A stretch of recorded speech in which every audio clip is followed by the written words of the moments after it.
আসসালামু আলাইকুম ওয়া রাহমাতুল্লাহি ওয়া বারাকাতুহু। শোনো শোনো দক্ষিণ দেশি বৈবাসী, শোনো শোনো দেশি বৈবাসী, শোনো দিয়া মন। ভালো লাগলো আপনাদের এই 2 দিন তাফসীর মাহফিল আয়োজন। হায়রে ভালো লাগলো আপনাদের এই 2 দিন তাফসীর মাহফিল আয়োজন। আজকের মাহফিলের প্রধান বক্তা ভাই মাওলানা আব্দুল হক হুজুর উপস্থিত থাকবেন। তাই আরো আছেন দেশি বাড়িবাসী, আরো আছেন দেশি বাড়িবাসী মুসলমান সবাই। আমরা সবাই নবীর উম্মত জান্নাতে যেতে চাই, আমরা সবাই আল্লাহর বান্দা জান্নাতে যেতে চাই। কারা কারা জান্নাতে যাবেন হাতে নাড়া দেন সবাই, হাতে নাড়া দেন সবাই, হাতে নাড়া দেন সবাই। দিন ইসলামের পথে চলবো আল্লাহু আকবার বলেন সবাই। নারে তাকবীর, আওয়াজ দিয়ে বলেন নারে তাকবীর। আল কোরআনের আলো। এই তো একটা ভুল কথা বললেন। 17টি বছর আল কোরআন ঘরে ঘরে জ্বালাইতে গিয়ে ঘর শেষ করে ফেললেন। কোরআন পার্লামেন্টে দেখতে চাই, আওয়াজ দিয়ে বলেন ঠিক কিনা। আগামীর বাংলাদেশ কোরআনের বাংলাদেশ, আওয়াজ দিয়ে বলেন ঠিক কিনা। আগামীর পার্লামেন্ট কোরআনের পার্লামেন্ট। এই কোরআন অতীতে যারা বন্ধ করতে চেয়েছিল তারাই বন্ধ হয়ে গিয়েছে, আওয়াজ দিয়ে বলেন মুসলমান ঠিক না বেটি। এই কোরআন জিম্মাদারি আল্লাহর হাতে, এই কোরআন কেউ বন্ধ করতে পারবে না। পবিত্র কোরআনে আল্লাহ বলেছেন ইন্নাল্লাহা আলা কুল্লি শাইইন কাদির, সকল ক্ষমতার মালিক বলেন আওয়াজ দিয়ে কে। কিন্তু এই 17টি বছর ক্ষমতা চলছে কার? ক্ষমতা চলছে কার? দেশে আগুন লাগাইয়া জনতারে জ্বালাইয়া পালিয়া সাইয়া গেলে ঢাকা, গণভবনটা এখন ফাঁকা। দেশে আগুন লাগাইয়া জনতারে জ্বালাইয়া পালাইয়া সাইয়া গেলে ঢাকা, গণভবনটা এখন ফাঁকা। বগুড়ে গণভবনটা এখন ফাঁকা। ওটাই নিরে গণভবনটা এখন ফাঁকা। তুমি অধিকারের কথা বললে বলেছিলে রাজাকার, ঠিক কিনা। দেশবাসী জেনে গেল তুমি বড় স্বৈরাচার, আওয়াজ দিয়ে বলেন ঠিক না ঠিক। তুমি অধিকারের কথা বললে বলেছিলে রাজাকার, দেশবাসী জেনে গেল তুমি বড় স্বৈরাচার। তোমার নেই তো শরম লাজ, তুমি বড় নাটকবাজ, ঠিক না ঠিক। তোমার নেই তো শরম লাজ, তুমি বড় নাটকবাজ। কাউয়া ডাকে না কাকা, গণভবনটা এখন ফাঁকা। কোরআনের সাথে আলেমের সাথে বেয়াদবি করবে যারা, পেছনের দরজা দিয়ে পালাইতে বাধ্য হবে তারা, আওয়াজ দিয়ে বলেন ঠিক না বেটি। এই কোরআন কেউ বন্ধ করতে পারবে না। এই দক্ষিণ দেশি ভাই, এই শিয়ালগাড়ি হাজী কলিমুদ্দিনের সরকারের প্রাথমিক মাঠ থেকে আমি উচ্চ আওয়াজে জানিয়ে দিতে চাই, এই কোরআন অতীত ছিল, বর্তমান আছে, ভবিষ্যতে থাকবে। এই কোরআন টেকনাফ থেকে তেতুলিয়া, রূপসা থেকে পাতুলিয়া, সুন্দরবন থেকে বান্দরবান, দিনাজপুর পর্যন্ত, পিরোজপুর পর্যন্ত কোরআনের কথা চলবে চলবে। কারা কারা কোরআনের পক্ষে আছেন বিহাত তুলে আল্লাহকে ডাকা। নারায়ে তাকবীর, নারায়ে তাকবীর। আজকের মাহফিল আসিফ হুজুর যেখানে, প্রিয় হাজিরিন, আসিফ হুজুরের ভক্ত আমিও একজন, যুবকদের আইডল, কথা বলেন ঠিক নেই না ঠিক। আমার বাবাজি সর্বপ্রথম একবার মহান রবের শুকরিয়া আদায় করিনি যে আল্লাহ স্বৈরাচারের হাত থেকে এইরকম মাহফিল করতে গেলে কত পারমিশন লাগতো। এখন বিনা পারমিশনে তাফসীরুল কোরআন মাহফিলে লক্ষ লক্ষ হাজার হাজার মানুষ কোরআনের কথা শুনতে পারে, আলিমগুলো সুন্দর করে বলতে পারে। এই জন্য আওয়াজ দিয়ে বলি আলহামদুলিল্লাহ। নবীর উপর দরুদ ও সালাম পেশ করি, যিনি হচ্ছেন আপনার আমার নবী সাইয়্যিদুল মুরসালিন খাতামুন নবিয়্যিন ইমামুল মুরসালিন ওয়া মা আরসালনাকা ইল্লা রাহমাতাল লিল আলামিন। যেই নবীর জন্য আমরা দুনিয়াতে আসতে পেরেছি, কিয়ামতের মাঠে নবী যাকে সুপারিশ করবে সে জান্নাতে যেতে পারবে, নবী যাকে সুপারিশ করবে না সে জান্নাতে যেতে পারবে না। আমরা নবীকে ভালোবাসি, এই জন্য সংক্ষিপ্ত ভাবে নবীর উপরে দরুদ ও সালাম পেশ করি, বলেন সাল্লাল্লাহু আলাইহি ওয়াসাল্লাম। আমার বাবাজিরা, দুইটা কথা বলে আমি শেষ করে দেব। এক নম্বর কথা হলো পুরুষদের নিয়ে। এই পুরুষ মানুষগুলো দুনিয়ার জন্য যা কিছু করে বাবা, আখিরাতের জন্য তাদের কোনো ইন্টেনশন মাথার ভেতরে নাই। কিন্তু আমি আব্দুল্লাহ আলামিন বলে দিতে চাই বাবা, আজকে যে মাহফিল আপনি নিয়াত করেছেন শোনার জন্য, এমনও হতে পারে এই মাহফিল শোনার আগে আপনার মৃত্যুবরণ হতে পারে কি পারে না। এই জন্য বাবা এই মাহফিল গুলো থেকে আমাদেরকে শিক্ষা নেওয়া লাগবে বাবা। যতদিন বেঁচে থাকবেন আমল নিয়ে কবরে যাবেন, ইবাদত বন্দেগী করবেন। পুরুষ বাবাজির জন্য আমি বলতে চাই, ও বাবাজি আমার, আপনি দিন দিন পরিবর্তন করতে চান, এই কোরআন পার্লামেন্টে নিয়ে যাইতে চান, ঠিক আছে, কিন্তু আপনার দিল যে পরিষ্কার নাই। এই দিন পরিবর্তন হবে কোন সময়? আপনার আমার দিল পরিবর্তন হবে, অন্তর পরিবর্তন হবে, দিল পরিবর্তন হবে। তাহলে আমরা বুঝবো তখন দিন আল্লাহর রহমতে পরিবর্তন হয়ে যাবে। সুবহানাল্লাহ বলেন।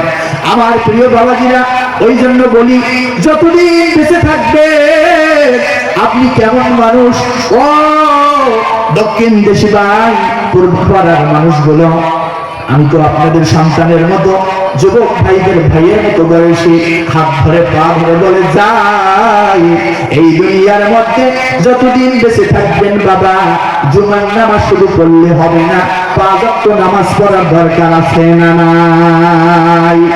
বিশ্ব নবীর সাহাবী হযরত আব্দুল্লাহ ইবনে রাওয়াহা বলে, ও নবী আমার, নবী গো, একটা মানুষ যদি মুসলমান দাবি করে, একটা মানুষ যদি ইমানদার দাবি করে, হোক সে পুরুষ হোক সে মহিলা, হোক বুড়া মানুষ হোক যুবক মানুষ, ও নবী গো, মানুষরা কয়টা কাজ করবে? আব্দুল্লাহ ইবনে রাওয়াহা বলে, ও নবী গো, বলেন কয়টা কাজ করা লাগবে? নবীজি বলেন, একটা মানুষ যদি মুসলমান দাবি করে, ইমানদার দাবি করে, ওই ব্যক্তিকে 4টা আমল করা লাগবে। আওয়াজ দিয়ে বলেন কয়টা? একটু আওয়াজ দিয়ে বলেন কয়টা বাবা? 1 নাম্বার হলো নিজেকে খাঁটি বানা লাগবে। এই খাঁটি কি? নতুন পোশাক পরে সুন্দর করে চলাফেরা করলে খাঁটি না, আপনাকে খাঁটি করা লাগবে আমলের মাধ্যমে বাবা। আজকে মারা যান, আপনার ছেলে দাফন করে দিয়ে আসবে। আজকে মারা যান, ওই পাকা বাড়ি আপনাকে আর রাখবে না। আজকে মারা যান, এলাকাবাসী ওই কবরে রেখে আসবে, ওই কবরে রেখে আসবে, আপনার আমার খবর কেউ রাখবে না। 1 নাম্বার আমল হলো নিজেকে খাঁটি বানা লাগবে আমলের মাধ্যমে। 2 নাম্বার হলো আল্লাহকে ভয় করা লাগবে, ভয় করার মতো ভয় করা লাগবে। 3 নাম্বার আমল হলো আল্লাহর ইবাদত করা লাগবে বাবাজি। 4 নাম্বার আমল হলো আল্লাহর সাথে কাউকে শরীক করা যাবে না। ঠিক না ঠিক? কিন্তু বলেন তো, আসমানের মালিক কে? আরশে আজিমের মালিক কে? সাত আসমানের মালিক আল্লাহ, জমিনের মালিক আল্লাহ। পৃথিবীতে যা কিছু আছে, যতগুলো মাখলুক আছে, সবার মালিক আছে আল্লাহ। কিন্তু সন্তান দেওয়ার মালিক আল্লাহ। অনেক মানুষ আছে সন্তান দেওয়ার মালিক আল্লাহ, কিন্তু সন্তান চায় বাবার কাছে। আছে না নাই? আছে না নাই? আরো করে বলেন, আছে না নাই? একটু বলেন তো, সন্তান চাইতে হবে কার কাছে? সন্তান চাইতে হবে কার কাছে? বাবাজি, বাবা সন্তান দিতে পারে না, সন্তান দেওয়ার মালিক একজন। আওয়াজ দিয়ে বলেন তিনি কে? ও বাবাজি, পুরুষ মানুষগুলো যারা আছে আমল নিয়ে কবরে যাবে, মাইকের আওয়াজ যত দূর পর্যন্ত যাচ্ছে গো মা, ও মা, আমি সন্তান হয়ে আপনাদেরকে বলি গো মা, এই দুনিয়া চিরস্থায়ী নয়, ক্ষণস্থায়ী। যতদিন বেঁচে থাকবে ইবাদত বন্দেগী নিয়ে কবরে যাবেন। আমার মা বোনেরা, আমার মাইকের আওয়াজ যত দূর পর্যন্ত যাচ্ছে গো মা, এই দুনিয়ার মধ্যে যতদিন বেঁচে থাকবেন নামাজ কালাম পড়বেন, রোজা থাকবেন, পর্দা করবেন, স্বামীর খেদমত করবেন। মাগো মা, রাতের বেলা উঠিয়া তাহাজ্জুদের নামাজ পড়বেন। এই তাহাজ্জুদের নামাজ পড়িয়া চোখের পানি ছেড়ে কান্না করে দোয়া করবেন। আপনার মনের আশা বাসনা পূরণ করে দিবে একজন, তিনি কে? মা বোনদের নিয়ে একটা সুন্দর কথা বলে শেষ করে দেই। ও মা, মনে রাখবে, বাবার বাড়ি থেকে যেদিন আপনার বিয়ে শাদী হয়ে যায় গো মা, তিনটা দৃশ্য দেখা যায়। এক নাম্বার, যেদিন মেয়েটার বিয়ে হয়ে যাবে ওই দিন মেয়েটার নতুন করে গোসল করা হয়, নতুন পোশাক পরা হয়। বরযাত্রী লোকগুলো এসে ওই মেয়েটাকে বাবার বাড়ি থেকে স্বামীর বাড়িতে নিয়ে যায়। ঠিক নেবে ঠিক? বলেন তো কয়টা দৃশ্য? জোরে বলেন। তিনটা। এক নাম্বার হলো বিয়ের দিন কিন্তু পুরুষ হোক মেয়ে হোক সবাইকে গোসল করা হয়, নতুন করে গোসল করে। দুই নাম্বার, ওই ব্যক্তিকে নতুন পোশাক পরা হয়। তিন নাম্বার, বরপক্ষের লোক আসি তাকে নিয়ে যায়। ও মা, আমি সন্তান হয়ে বলি, এই বিয়ের বাড়ির ঘটনা থেকে একটু শিক্ষা নেন গো মা। মনে করেন যেদিন আপনার নতুন গোসল দেওয়া হবে বিয়ের দিনে, মনে করেন মা আপনি মৃত্যুবরণ করলেন। ওই যে শেষ গোসলটা দেওয়া হয় বড়ই পাতা সাবানের ফেনা দিয়ে, বাঁশের পাতাই দিয়ে যে বোনের তরে শেষ গোসল দেওয়া হয় কি হয় না? ও মা, ওই কথাটা একটু বুঝে নেন। মনে করেন ওই গোসলটা মৃত্যু ব্যক্তির গোসলটা হয়ে গেল। দুই নাম্বার, বিয়ের বাড়ির নতুন কাপড় পরলেন না। দুই নাম্বার হলো ওই যে সাদা পাঁচটুকুরা কাপড় পরলেন গো মা। তিন নাম্বার হলো বরবার করের লোকগুলো আপনার বাবার বাড়ি থেকে সুন্দর করে সাজুগুজু করে নিয়ে গেল। যেই দিন গো মা, যেই দিন মৃত্যুবরণ করলেন আপনার বাবা, আপনার ভাই, আপনার ছেলে, আপনার স্বামী, আপনার এলাকাবাসী, আপনজন প্রিয় মানুষগুলো এসে আপনাকে পালকিতে দাফন করিয়া ওই যে চলে যাবে। তাহলে বুঝে নেন বিয়ের বাড়িতে গোসল করা হয়, নতুন কাপড় পরা হয়, বরযাত্রী এসে নিয়ে যায়। ওই রকম ভাবে মৃত্যুর দিন গোসল হয় গো মা। আপনাকে নতুন কাপড় পরা হবে, সবশের কাপড় পরাবে না, নতুন সাদা কাপড় পরা হবে। বরপক্ষের লোকগুলো আপনাকে নিয়ে যায়, এলাকাবাসীগুলো জানাজা পরে দাফন করে রেখে আসবে। ও মা, যতদিন বেঁচে থাকবেন ইবাদত বন্দেগী করবেন, আমল ছাড়া কবরে যাবেন না গো মা। ও মা গো, আজকে আপনি কেমন মানুষ গো মা? আজকে আপনি মাথায় কাপড় দেন না, আজকে আপনি 5 ওয়াক্ত নামাজ পড়তে চান না, কোরআন পড়তে চান না।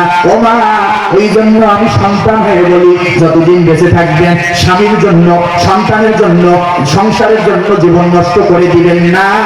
নিজের জীবনটাকে ইসলামের জন্য কাজে লাগান, আমলের জন্য কাজে লাগান, ইবাদত বন্দেগী করেন গো মা। আপনি যেদিন মারা যাবেন ওই বাড়ির সংসারের কাজগুলো অন্য একজন করবে, কিন্তু আপনি মারা যাবেন আর কোনো দিন আসবেন না। নিজেকে পরিবর্তন করেন, দিন পরিবর্তন করার আগে দিন পরিবর্তন করেন, অন্তর পরিবর্তন করেন, এমনিতেই পরিবর্তন হয়ে যাবে। লোকের কথা মনের কথা এক করেন, মা বোনগুলো ইবাদত করেন। আল্লাহ যেন আমাদের সবাইকে এই আমলগুলো নিয়ে বাসা দিয়ে নিজেকে পরিবর্তন হওয়ার, আল্লাহ মানুষ হওয়ার তৌফিক দান করেন। ধরে বলেন আমিন। আজকের মাহফিলের সভাপতি, প্রধান অতিথি, বিশেষ মুফাসসির, প্রধান মুফাসসির সবাইকে আতাল্লাহু ওয়া উমরাহু ওয়া বারাকাল্লাহু ফি হায়াতি, বলেন আল্লাহুম্মা আমিন। আল্লাহ সবাইকে কবুল করুন। সবাই আমার জন্য দোয়া করবেন। বারাকাল্লাহু লানা ওয়া লাকুম ফিল কুরআনিল আযীম। আসসালামু আলাইকুম ওয়া রাহমাতুল্লাহি ওয়া বারাকাতুহু।